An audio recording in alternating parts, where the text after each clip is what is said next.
No a vlastně už je to bez Aleše Sirotka.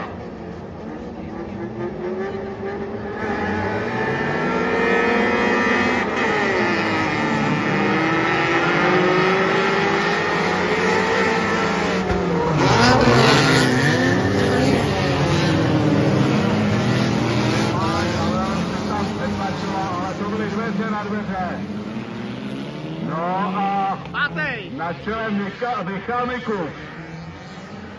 Už je tam Tomáš Konvalinka. Radek Kauský.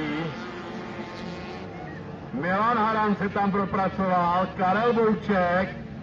No a Karel Bouček nad tím teďka vyzrál. Ten Milan Haranta tam zablokoval, jeden jezdec před ním a Karel Bouček jde na místo třetí.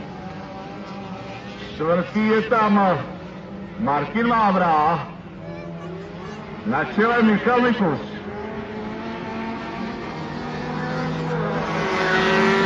Lukáš Puklický, Radek Kauský.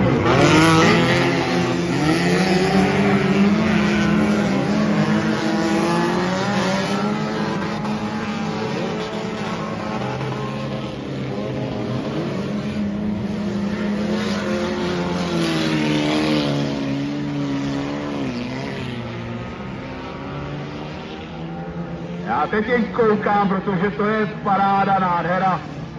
Prostě jestli dá se jít, že se k sobě chovají ohleduplně, což je velká vzácnost.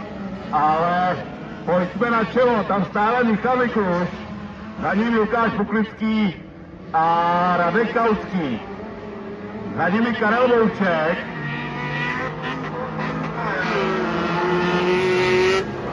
A Milan Haran.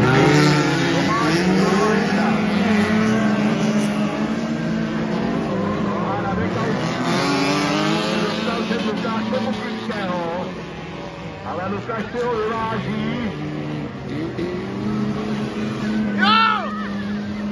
No a se tam zrze nazval Milan Haran přes Karla Boučka a na Karla už se taží i Tomáš Konvalinka.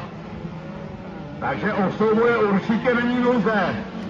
Vidíme pěknou finálovou jízdu, ale i na konci dochází k přelížení. Na čele stále Michal Mikuš. Lukáš Puklický, Radek Kauský, Milan Haran, Karel Bouček, Tomáš Konvalinka, Tomáš Havel.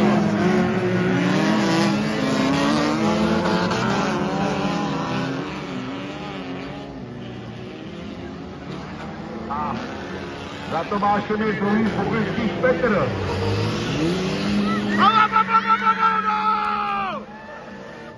No a pozor, druhému pozadí přestal fungovat stroj, Lukáš Puklický odstupuje z této finálové jízdy. Tomáš Konvalinka útočí na Karla Boučka a Karel není žádná měkota, ale není ani žádné, jak se říká, prasátko. A Tomáši Konvalinkovi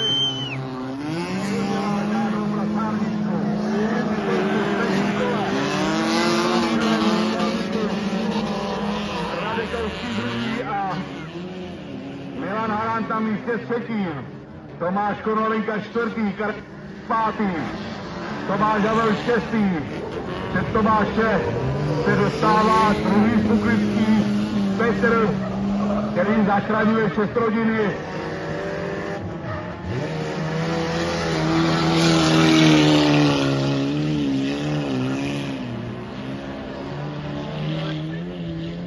Šachovnicová, poslední šachovnicová vlajka připravena.